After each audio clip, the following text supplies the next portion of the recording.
Esto es Entérate, un espacio de difusión de las actividades institucionales, académicas y de actualización del Tribunal Electoral del Poder Judicial de la Federación. Muchas gracias por su atención. Hoy continuamos con las opiniones vertidas en la 9ª Mesa Redonda sobre Justicia Constitucional en las entidades federativas, evento organizado por el Centro de Capacitación Judicial Electoral del Tribunal Electoral del Poder Judicial de la Federación en Tepic, Nayarit. En esta ocasión les invitamos a presenciar la conclusión de la Mesa 3, Desarrollo de los mecanismos de tutela local en materia de derecho de los pueblos indígenas. Al concluir las reflexiones vertidas en esta mesa de trabajo, se da inicio a la Mesa de Trabajo 4 con el título Los conflictos competenciales en la tutela de los derechos humanos por parte de los órganos jurisdiccionales locales. Mesa a cargo del magistrado José Antonio Abel Aguilar Sánchez de la Sala Regional Guadalajara. Comenzamos. Entonces, me parece que nos deja muchos elementos de reflexionar, pero yo también invitaría a que reflexionemos a partir de esas 2,000 comunidades que existen en Oaxaca, de esos 417 municipios, a partir de esos 16 pueblos que están asentados y pues toda la riqueza que tiene. Creo que una sola comunidad, su trabajo es muy valioso, doctor, pero una sola comunidad no representa toda la problemática que tiene Oaxaca. ¿Sí? Si me permite decir. Por otra parte, y en relación específicamente a la pregunta que me hace el compañero Estrada Gutiérrez, es para poder conocer e identificar los derechos indígenas, dada la pluralidad de culturas en pueblos autóctonos que existen en México, ¿qué opinión le merece la necesidad de implementar la disciplina de cultura jurídica en nuestro sistema educativo de formación profesional? En Oaxaca hoy mismo se está peleando eso. ¿Qué necesitamos en Oaxaca? Necesitamos una educación intercultural, que nos den elementos a la gente que venimos de comunidades, sabernos mover dentro de nuestra comunidad, pero también las herramientas y los elementos necesarios para salir a este gran mundo que es México. Entonces necesitamos una educación intercultural por una parte, y por la otra parte, ya siendo formados como su servidora, pues lo que necesitamos al menos es un diplomado de antropología jurídica. Yo creo que la antropología jurídica es muy importante en la formación no solamente de abogadas o abogados, médicos, químicos, arquitectos, para poder entender esta cosmovisión de lo que son las comunidades en México. Muchas gracias.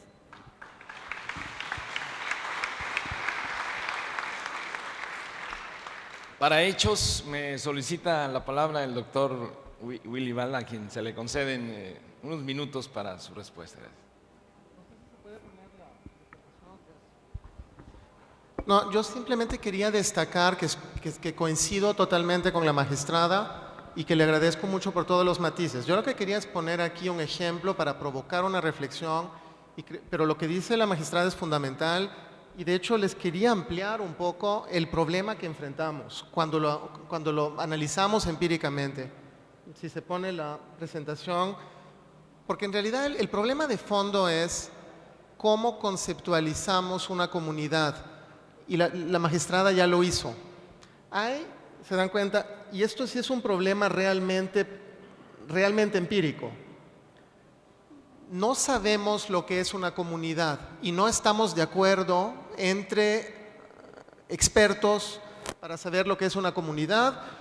Podemos hablar históricamente de las repúblicas de indios de la colonia y en ese caso estamos hablando más o menos de 2,000 comunidades. Podemos hablar geográficamente de 64 grupos lingüísticos.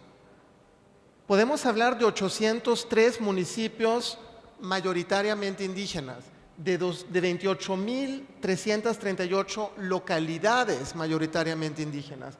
Podemos hablar con un criterio agrario de comunidades y de ejidos y tenemos 5.632 unidades.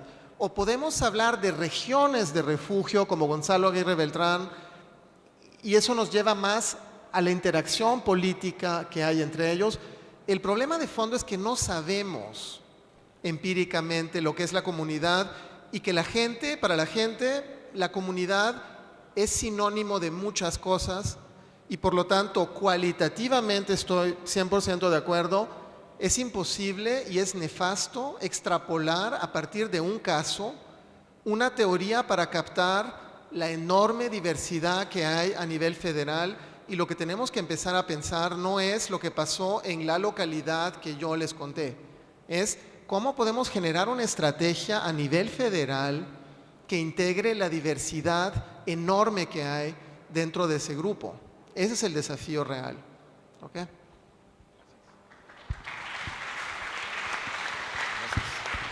Muchas gracias. Le quiero pedir al magistrado Pedro Antonio Enríquez si nos hace el favor de hacerle entrega a la magistrada Aralí Soto de su reconocimiento. Gracias.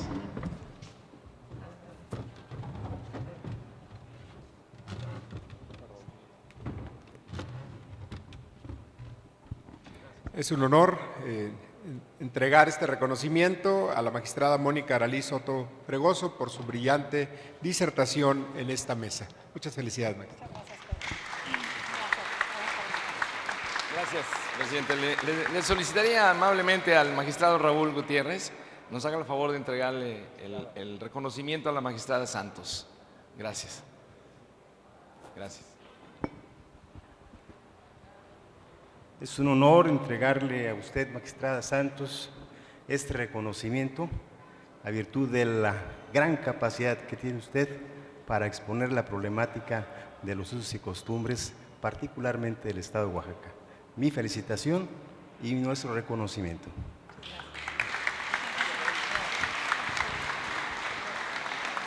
Yo hago lo propio con el doctor William. Muchas gracias.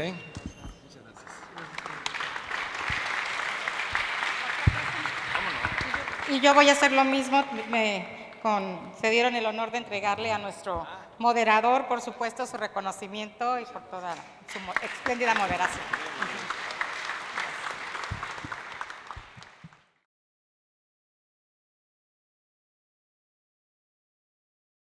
A continuación, escucharemos las palabras de nuestros panelistas que conforman la mesa número 4. Se encuentra integrada por el doctor Gumecindo García Morelos de la Universidad Michoacana de San Nicolás de Hidalgo. Un aplauso, por favor, para el doctor Gumecindo García Morelos. De igual forma, esta mesa la integra el magistrado José Antonio Abel Aguilar de la Sala Regional de Guadalajara del Tribunal Electoral del Poder Judicial de la Federación.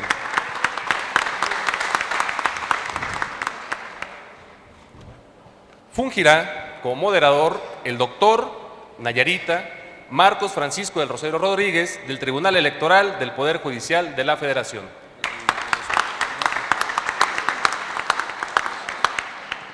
Esta mesa se encuentra titulada Los conflictos competenciales tutelados de los derechos humanos por parte de los órganos jurisdiccionales locales. A continuación, daremos lectura de una muy apretada síntesis curricular de nuestros ponentes. El doctor Gumecindo García Morelos, licenciado en Derecho por la Universidad Michoacana de San Nicolás de Hidalgo, especialista en Derechos Humanos y doctor en Derecho por la Universidad Complutense de Madrid. Es profesor e investigador de tiempo completo de la Universidad Michoacana de San Nicolás de Hidalgo y ha sido profesor visitante en la Universidad del Salvador, República Argentina, así como profesor invitado en la Universidad Panamericana, Campus Ciudad de México, y en el Instituto Tecnológico de Estudios Superiores de Monterrey, Campus Morelia. Fue presidente de la Comisión Estatal de los Derechos Humanos de Michoacán y se ha desempeñado como abogado, consultor y litigante en materia constitucional, administrativa y procesos internacionales de derechos humanos. Es miembro del Instituto Iberoamericano de Derecho Procesal. El magistrado José Antonio Abel Aguilar Sánchez, licenciado en Derecho por la Universidad Autónoma del Estado de México, maestro en Derecho Fiscal por el Colegio Superior de Ciencias Jurídicas y doctorando en Derecho por Investigación en la Universidad Panamericana.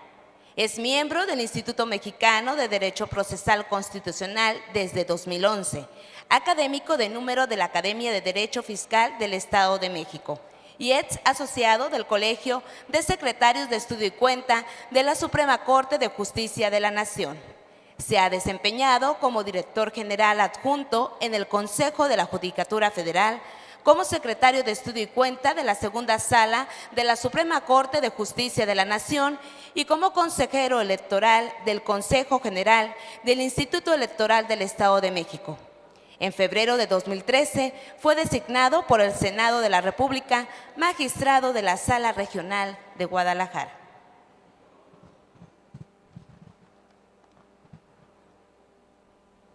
A continuación, daremos lectura a la síntesis curricular del doctor Marcos Francisco del Rosario Rodríguez. El doctor Marcos Francisco es doctor en Derecho con mención honorífica por la Universidad Panamericana, Campus Ciudad de México. Cuenta con maestría y estudios de posgrado en Derecho Administrativo, Constitucional y Juicio de Amparo. Es profesor de posgrado y licenciatura en las materias Teoría Constitucional y Derecho Procesal Constitucional. Es profesor titular de la Universidad de La Sabana, Colombia, e investigador en los Estados Unidos. Es investigador nivel 1, perteneciente al Sistema Nacional de Investigadores, SNI. Actualmente se desempeña como secretario de Estudio y Cuenta del Tribunal Electoral del Poder Judicial de la Federación.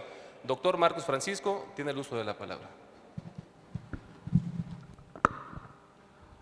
Muy buenas tardes, un placer y un privilegio estar aquí en Nayarit, en Tepic, en mi tierra, con buenos amigos. Agradezco la invitación a los organizadores, al Centro de Capacitación, al doctor Carlos Báez, al magistrado obviamente González Oropesa, Pedro, magistrados, muchas gracias por la invitación. Y en ese esfuerzo realmente muy importante por destacar los aspectos que están condicionando actualmente la evolución de la justicia constitucional local. Y particularmente esta mesa, rodeado de dos muy buenos amigos, el magistrado Abel, conociendo ya de tiempo, lo que se busca es analizar precisamente una serie de conflictos que se han derivado desde el establecimiento de la justicia constitucional, formalmente hablando, en el año 2000 en Veracruz, como ustedes saben. Ayer lo hacía referencia el magistrado González Oropesa de esta condición que no fue primigenia en el siglo XIX, efectivamente, y si tomamos en cuenta la historia del federalismo, los estados no tenían digamos, una posición natural, una atribución natural para reconocer y defender los derechos. En el modelo federalista, primigenio, hubo un debate muy fuerte, acalorado, si se establecía una nómina o un catálogo de derechos en la Constitución Federal o se reservaba a los estados esa situación. Finalmente, como ustedes saben, la primera enmienda tiene que ver con eso. La primera enmienda es la inclusión a nivel federal de una nómina, de un catálogo de derechos que es el Bill of Rights, prácticamente. Bueno, ¿por qué menciono esto? Porque también en 1824, cuando se establece el Estado constitucional en México, el sistema federal, ustedes pueden leer la Constitución de 1824 y no hay un apartado, no hay un catálogo de derechos exprofeso. Había derechos ahí diseminados, pero eran los estados, las constituciones de los estados quienes reconocían derechos y existían ya mecanismos y funciones de control o revisión muy interesantes. Precisamente en el estado de Veracruz, y ha estudiado el doctor González Oropesa mucho esta figura, que se llama Ministro Superior de Justicia.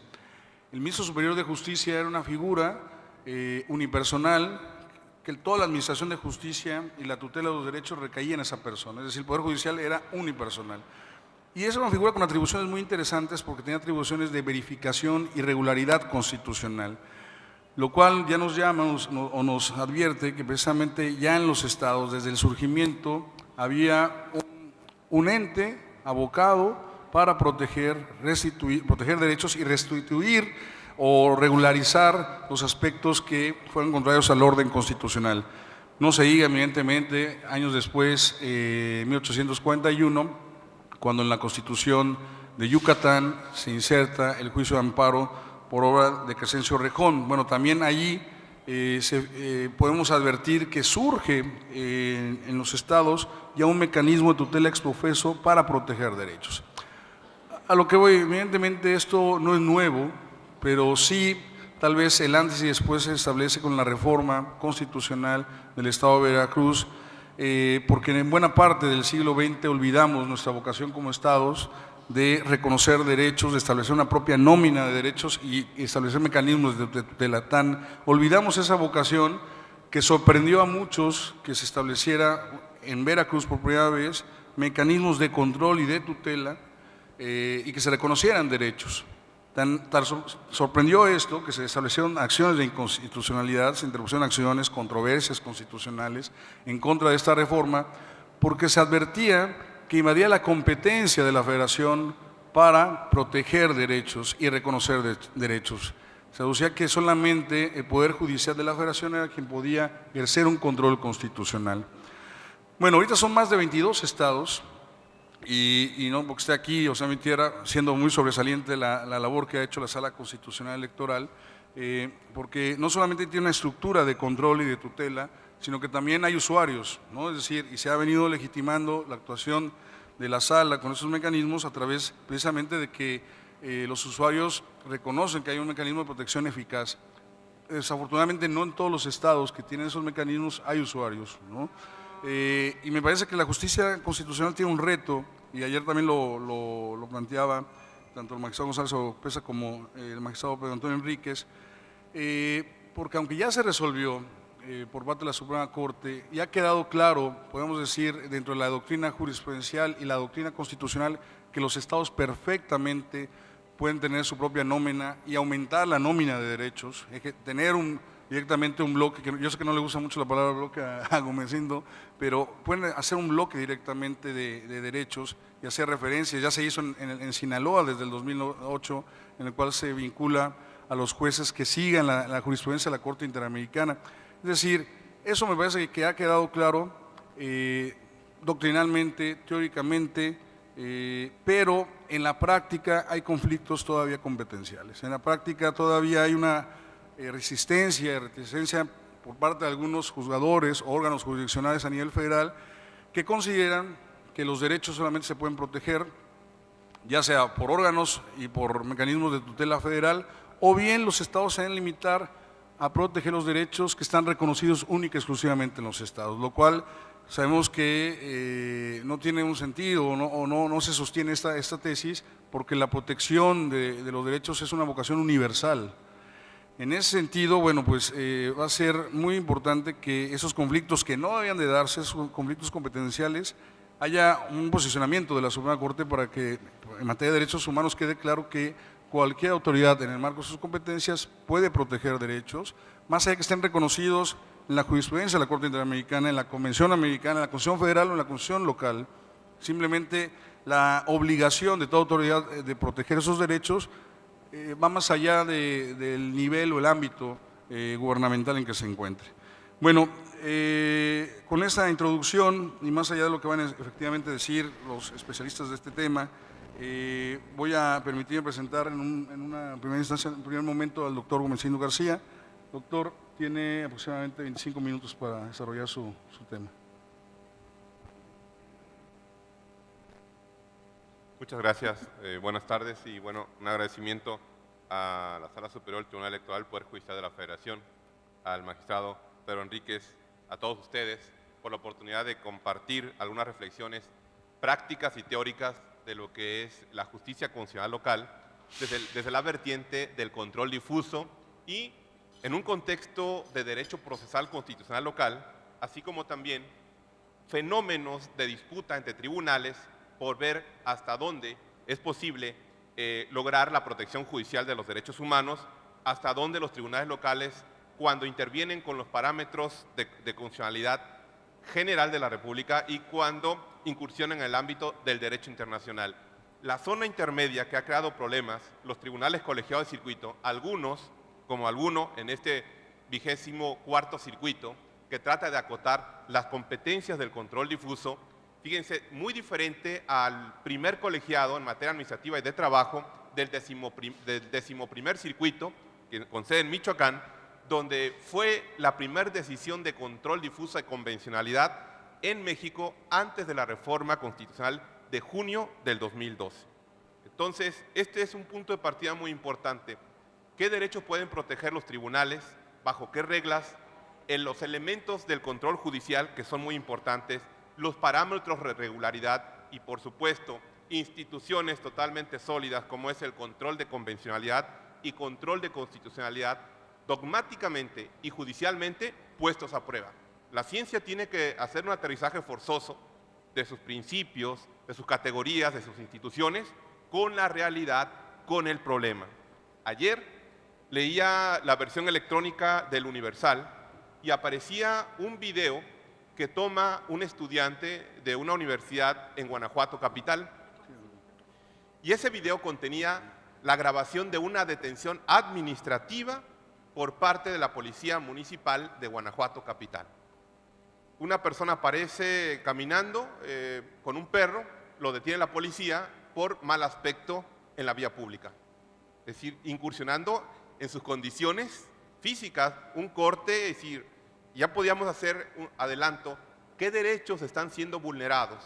Una cuestión que hemos puesto en práctica y que estamos en el proceso de teorización. Los derechos humanos, independientemente de las fuentes, tenemos que ubicarlos si están directamente estatuidos o son derechos adscritos.